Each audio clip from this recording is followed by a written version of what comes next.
YouTube channel civil JS classes. तो आज हम फिर से हिस्ट्री के मोस्ट इम्पॉर्टेंट फैक्ट पढ़ने वाले हैं जो कि एग्जाम में बार बार रिपीट किए गए हैं। आज की क्लास भी हमारी बहुत इंपॉर्टेंट है क्योंकि आज फिर से हिस्ट्री की ही क्लास है और हिस्ट्री की क्लास में हम वही क्वेश्चन सॉल्व करेंगे जो कि एग्जाम में बार बार पूछे गए हैं।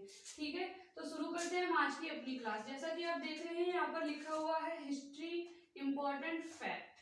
ठीक है, तो फैक्ट यानी कि बहुत इंपॉर्टेंट क्वेश्चन जो कि हमारे एग्जाम में बार बार पूछे गए हैं, चाहे वो एग्जाम छोटा हो या बड़ा हो। तो पहले हम शुरुआत करते हैं विदेशियों से कि कौन सा विदेशी शासन भारत में आया किस शासक के काल में। ठीक है, कौन सा विदेशी है वो किस शासक के काल में भारत में कब आया और उससे क्या रिलेटेड है, वो कहाँ का है। ठीक है, तो शुरू करते हैं। तो पहले हमारे पढ़ लेते हैं देवराय सेकंड को कि देवराय सेकंड के काल में कौन सा विदेशी आया।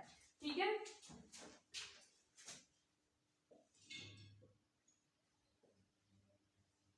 देवराय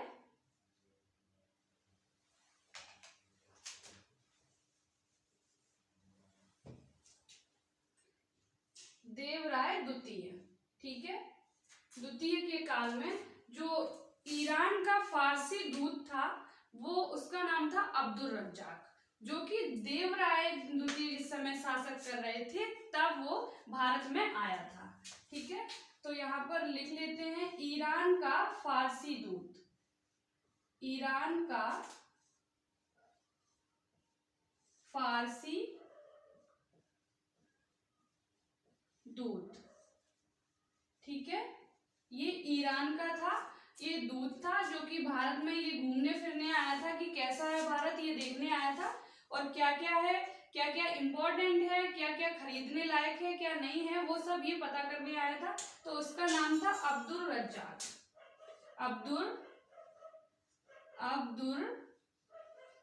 रज्जाक, ये था उसका फुल नेम, जो कि ईरान से आया था फारसी दूत। आप पढ़ लेते हैं हम आगे अपना नेक्स्ट क्वेश्चन।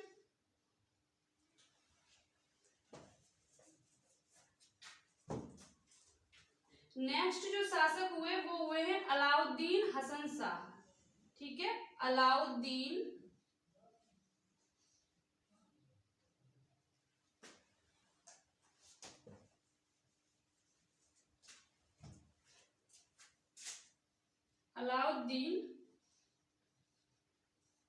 हसन शाह।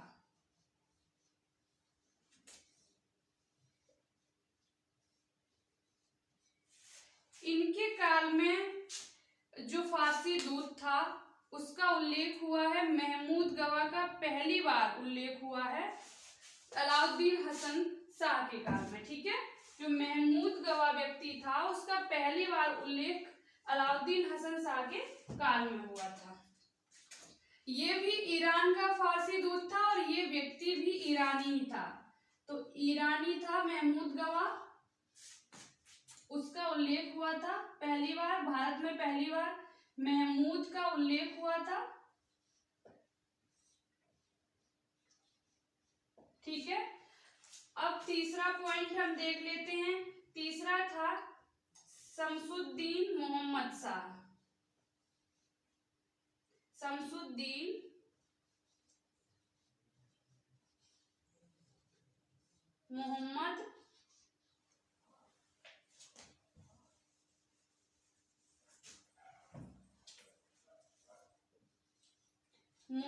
शाह।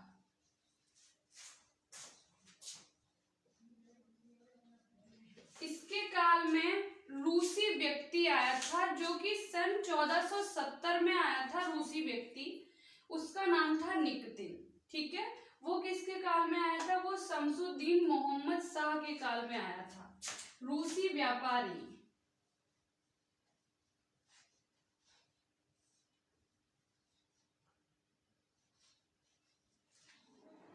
रूसी व्यक्ति जो था वो आया था जिसका नाम था निकतिन।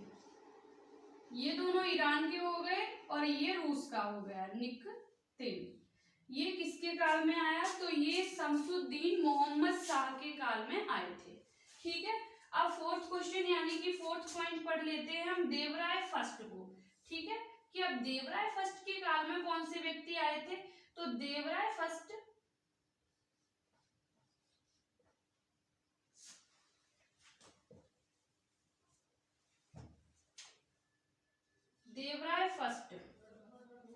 इसके काल में इटली का यात्री आया था निकोलो कोंटी।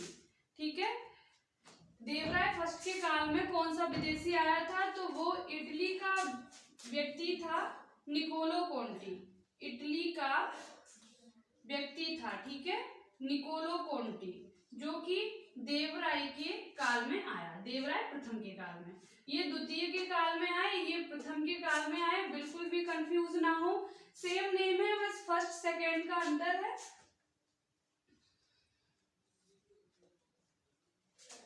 निकोलो,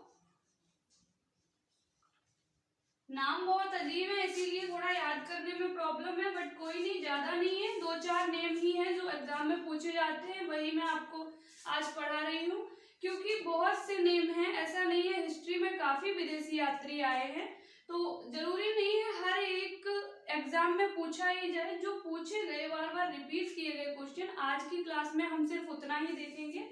तो निकोलो कोंटी किसके काल में आया था, तो ये देवराय प्रथम के काल में आए थे और ये इटली के थे। ठीक है, अब हम पढ़ लेते हैं 5वां, जो कि अब हम मल्लिकार्जुन को पढ़ लेते हैं। मल्लिकार्जुन,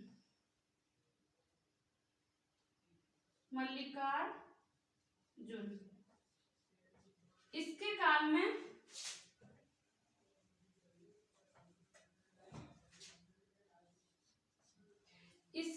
में महुयान, यानी कि वो चीन का था, चीनी व्यापारी था, तो वो महुयान आए थे इनके काल में, चीनी व्यापारी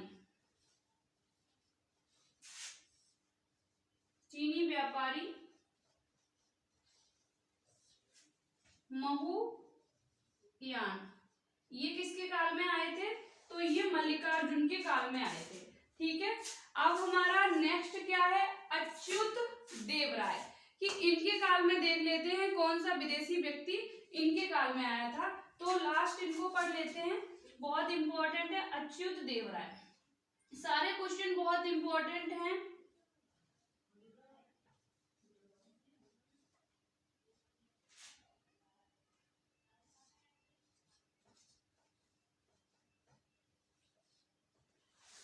अच्युत देवराय, इनके काल में घोड़ों का व्यापारी जिसका नाम था न्यूनिच, वो आया था। ठीक है, न्यूनिच, जो कि घोड़ों का व्यापारी था, घोड़ों का व्यापारी।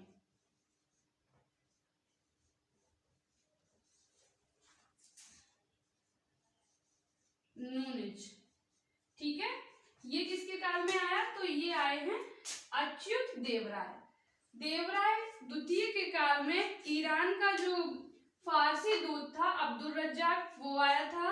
अलाउद्दीन हसन शाह के काल में ईरानी व्यक्ति का पहली बार महमूद गवा का उल्लेख हुआ था कि महमूद गवा विदेशी व्यक्ति भारत में आया। तीसरा, शमसुद्दीन मोहम्मद शाह, ये जब शासक थे उसी टाइम पर रूसी व्यक्ति आया था जिसका नाम निकतिन था।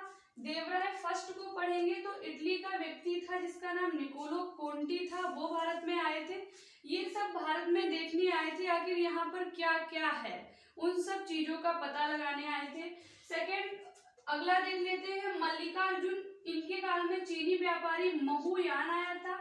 अच्युत देवराय, इनके काल में घोड़ों का व्यापारी जो था वो उसका नाम था नूनिच, वो आए थे। ठीक है, नूनिच बोल सकते हैं या न्यूनिच बोल सकते हैं, सेम वर्ड है, सेम एग्जाम में कैसे भी पूछा जा सकता है। ठीक है, अब हम देख लेते हैं आगे हमारे कौन से इंपॉर्टेंट क्वेश्चन हैं, कौन से इंपॉर्टेंट फैक्ट हैं, उनको स्टडी कर लेते हैं, आखिर क्या आने वाला है एग्जाम में, देख लेते हैं उनको भी।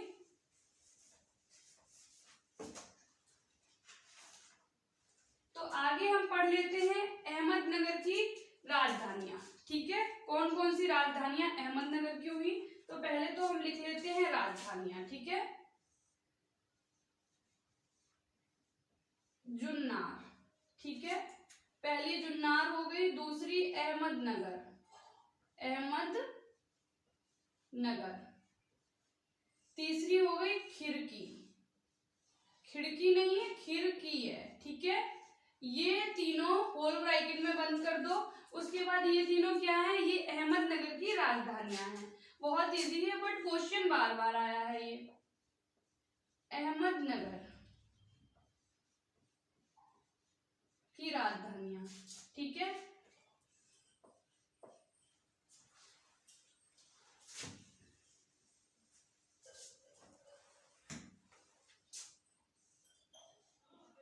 राजधानियां, ठीक है। हाँ, अब देख लेते हैं। एक चीज देखा है कि तेलुगु काल के 5 महाकाव्य जो है एग्जाम में बहुत बार पूछे गए हैं। अगर दिस ईयर एग्जाम हुआ है उसमें पूछा गया है तो नेक्स्ट ईयर भी डेफिनेटली आना ही है। उनमें से उनके क्रम लगाने को आते हैं, मैचिंग करने को आता है। तो पहले क्वेश्चन सॉल्व कर लेते हैं। तेलुगु काल के 5 महाकाव्य, बहुत इंपॉर्टेंट क्वेश्चन है। क्वेश्चन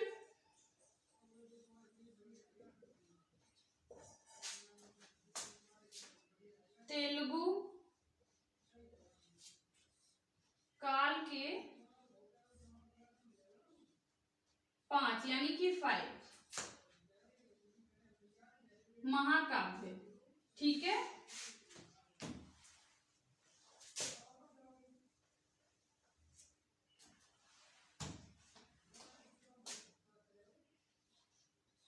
महाकाव्य, तो पहला कौन सा हो गया, पहला हो गया आमुक्तमाल्यद।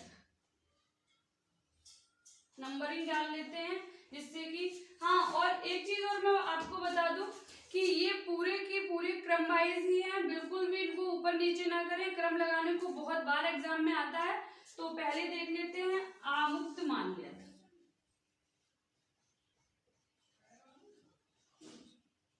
आमुक्तमाल्यद, ठीक है। दूसरा है हमारा स्वरोचित संभव, स्वरोचित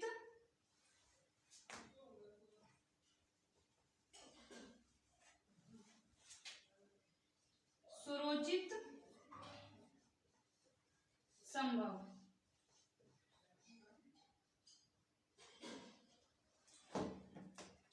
अब होगा हमारा तीसरा, कौन सा होगा, मनुचरित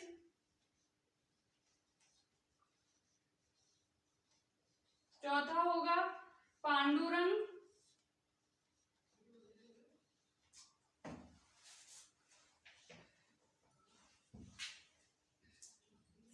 पांडुरंग, और पांचवा यानी कि अंतिम होगा हमारा वसुचरित, वसुचरित। ये हो गए तेलुगु साहित्य के 5 महाकाव्य, ठीक है, जो कि एग्जाम में बहुत ज्यादा पूछे जाते हैं। यहाँ पर ये भी होना जरूरी है कि बहुत इंपॉर्टेंट क्वेश्चन है ये। तेलुगु काल के 5 महाकाव्य बताइए। तो अब हम उनको, हमने देखा है अहमदनगर की राजधानियां पढ़ी हुई हैं, विदेशी व्यक्तियों को पढ़ा हुआ है और 5 महाकाव्य को कंप्लीट किया है। अब नेक्स्ट देख लेते हैं कि नेक्स्ट हम क्या पढ़ेंगे। नेक्स्ट हम देखेंगे कि कृष्णदेव राय ने किन किन चीजों का निर्माण करवाया, ठीक है। कृष्णदेव राय एग्जाम में बहुत पूछे जाते हैं, तो कृष्णदेव राय को पढ़ लेते हैं थोड़ा, उनसे जो भी क्वेश्चन बनते हैं उनको पढ़ लेते हैं, ठीक है, कि कृष्णदेव राय जो है उन्होंने क्या क्या बनवाया है। तो पहला है विठल स्वामी का मंदिर, विठल स्वामी का मंदिर पहला हो गया। ये देखते जाना आराम से, कोई दिक्कत नहीं है। विठल स्वामी का मंदिर हो गया। अब दूसरा देखते हैं क्या है। दूसरा है हजारा मंदिर, हजारा मंदिर। सारे टेम्पल हैं। चिदम्बरम मंदिर, चिदम्बरम मंदिर। अब इनको एक चीज ध्यान रखो, किसने इनका निर्माण करवाया है। और ये कहाँ पर है, ठीक है। तो मैंने स्टार्टिंग में ही बोला था कि कृष्णदेव राय को पढ़ेंगे, तो फाइनली उन्होंने ही बनवाए हैं कृष्णदेव राय। पहली बात ये है कि ये कहाँ पर है, तो ये सारे मंदिर कर्नाटक में स्थित है। कर्नाटक कभी घूमने जाना, वहां देखना, कर्नाटक में ही मिलेंगे, कर्नाटक। और ये कृष्णदेव राय ने इनका निर्माण करवाया, कृष्णदेव राय, ठीक है। ये तो हो गए मंदिर उनके। अब पढ़ लेते हैं कुछ मस्जिदों को पढ़ लेते हैं। वैसे बहुत सारी मस्जिद है, पहले 3-4 पढ़ेंगे। कौन सी जौनपुर में है, इंपॉर्टेंट कौन सी है, सारी मस्जिद आज आपकी हम कंप्लीट कराएंगे। तो पहले पढ़ लेते हैं मस्जिदों को, ठीक है। तो पहली मस्जिद है अटाला,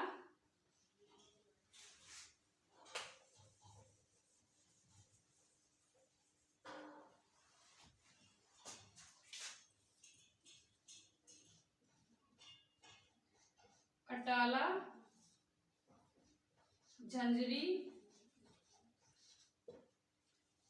खालिस और मुखलिस।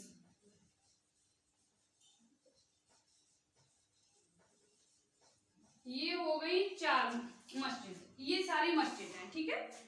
ये मस्जिद है, तो ये कहाँ पर पड़ती है, ये पड़ती है जौनपुर में। चारों की चारों जौनपुर में मिलेगी आपको। उस समय शासक कौन थे, तो इब्राहिम शाह थे जौनपुर में, ठीक है। जौनपुर शासक कौन थे, इब्राहिम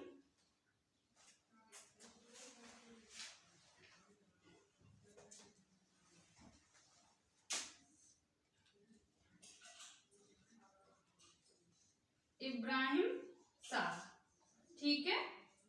ये हो गई हमारी 4 मस्जिद कंप्लीट, पूरे क्रम वाइज ही है, यानी कि सीरीज कंप्लीट करनी है हमको। तो क्या देखना है, पहले अटाला आएगी, फिर झंझरी, फिर खालिस, फिर मुखलिस। ये जौनपुर में पड़ती है। उस समय शासक कौन था, इब्राहिम शाह था, ठीक है। अब नेक्स्ट हम देख लेते हैं कहाँ की, बंगाल की राजधानियां देख लेते हैं कि आखिर बंगाल की राजधानियां हिस्ट्री में कौन कौन सी बनाई गई हैं, उनको हम स्टडी कर लेते हैं, ठीक है।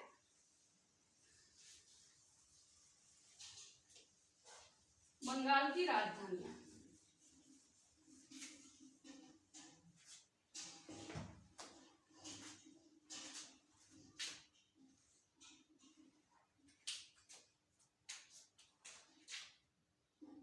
नदिया,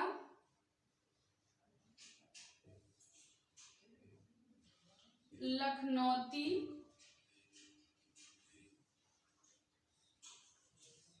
पंडुआ, इकतला। लास्ट है ये। पहली और अंतिम जरूर याद रखें, क्योंकि पहली नीचे से भी क्रम लगाने को आता है, और जब पहली और अंतिम याद होगी तो डेफिनेटली बीच की याद हो ही जाएंगी, इसीलिए फर्स्ट एंड लास्ट, ओके। तो ये कहाँ की राजधानियां हैं, ये है बंगाल की राजधानियां, ठीक है। अब हम बंगाल की राजधानियां देख लेते हैं। बंगाल की राजधानियां, ये सारी बंगाल की राजधानियां हैं।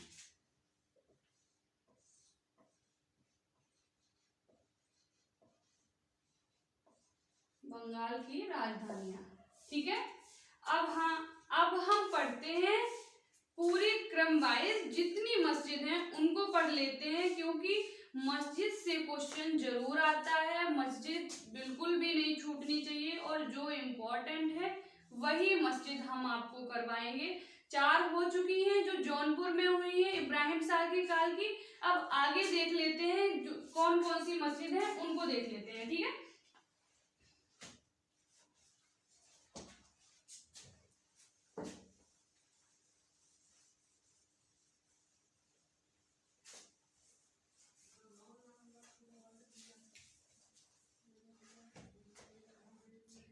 अब यहां पर लिखते हैं मस्जिद,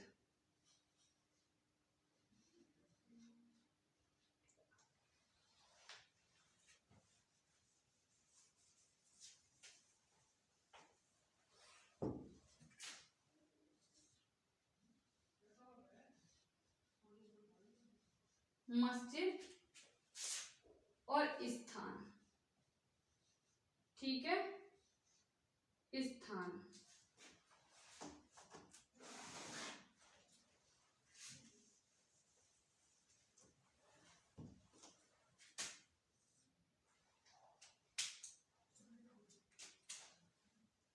स्थान।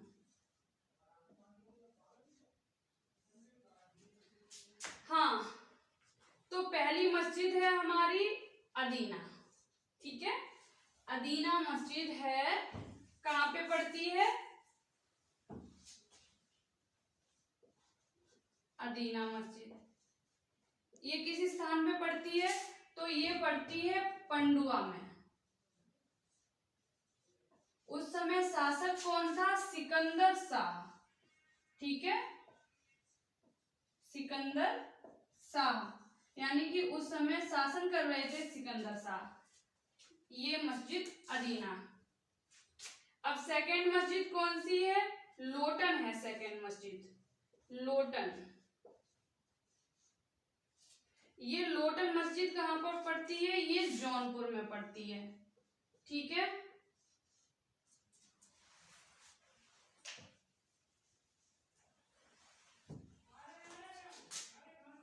जौनपुर में। ये शमसुद्दीन यूसुफ शाह के काल की है, शमसुद्दीन के काल की है। अब आगे हम देखते हैं कौन सी? छोटी सोना, बहुत इंपॉर्टेंट है। छोटी सोना, बड़ी सोना, ये सारी मस्जिद। छोटी सोना,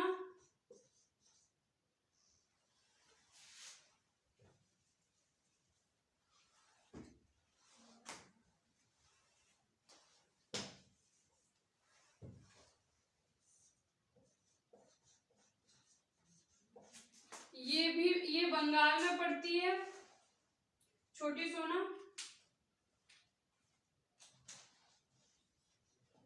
बंगाल में, ठीक है। छोटी सोना मस्जिद बंगाल में पड़ती है। अब बड़ी सोना को पढ़ लेते हैं। बड़ी सोना ये भी बंगाल में पड़ती है।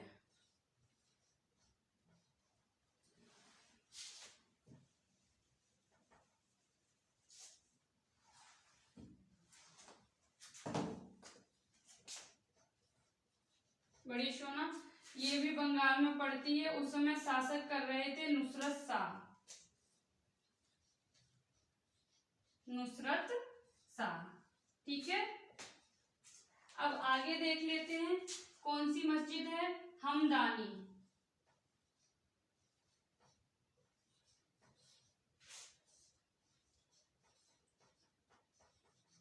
हमदानी मस्जिद श्रीनगर में पड़ती है, ये श्रीनगर, ठीक है।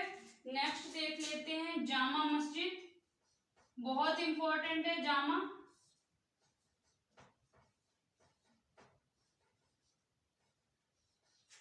ये भी श्रीनगर में पड़ती है।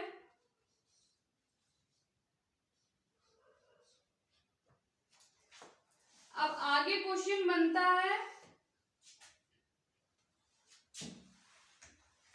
आगे और देख लेते हैं। ये तो कंप्लीट हो गई मस्जिद, यानी कि अदीना मस्जिद पंडुआ में है। उस समय सिकंदर शाह शासन कर रहे थे। लोटन मस्जिद हमारी जौनपुर में है। छोटी सोना बंगाल में है, बड़ी सोना भी बंगाल में है। हमदानी मस्जिद श्रीनगर में है और जामा मस्जिद श्रीनगर में है। अब आगे दो क्वेश्चन और हैं, उनको कवर कर लेते हैं फटाफट से।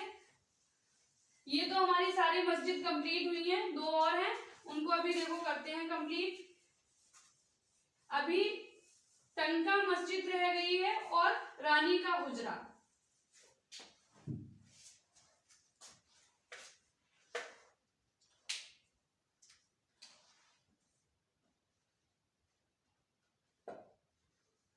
टंका मस्जिद,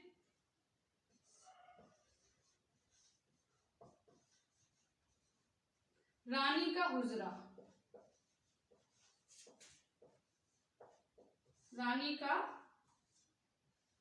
हुजरा, ये दोनों कहां पर हैं? दोनों अहमदाबाद में हैं, ठीक है। अहमदाबाद, ये अहमदाबाद में है। ये सारी मस्जिद कंप्लीट हो गई, हमारे जितने भी फैक्ट थे। अभी और हैं जो हम आगे देखेंगे। तो ये तो थी मस्जिद और उनसे रिलेट हिस्ट्री के कुछ विदेशी यात्री, जो कि मैंने अपनी फर्स्ट वीडियो में आपको बताया था कि नेक्स्ट वीडियो में हम आपको विदेशी यात्रियों के बारे में बताएंगे, वो मैंने बताया आपको। कुछ मस्जिद कंप्लीट करवाएं, कुछ राजधानियां कंप्लीट करवाएं जो कि हमारे एग्जाम में बार बार रिपीट की गई हैं, उन्हीं को हमने कंप्लीट कराया। हाँ, मैं आशा करती हूँ मेरी वीडियोस आप सभी को पसंद आ रही होंगी, क्योंकि क्लास में हम वही लेकर आते हैं जो कि एग्जाम में बार बार पूछा गया है, बार बार रिपीट किया गया है। हम ऐसे फेक क्वेश्चंस नहीं लाते जो कि स्टूडेंट को प्रॉब्लम हो पढ़ने में या कुछ भी। ये वही क्वेश्चन है जो बार बार एग्जाम में पूछे गए हैं। तो thank you for watching this video. अगर हमारी वीडियोस पसंद आ रही है तो प्लीज हमारे चैनल सिविल जीएस क्लासेस को सब्सक्राइब करें, ढेर सारा प्यार दें और लाइक करें और शेयर करना बिल्कुल भी ना भूलें। धन्यवाद।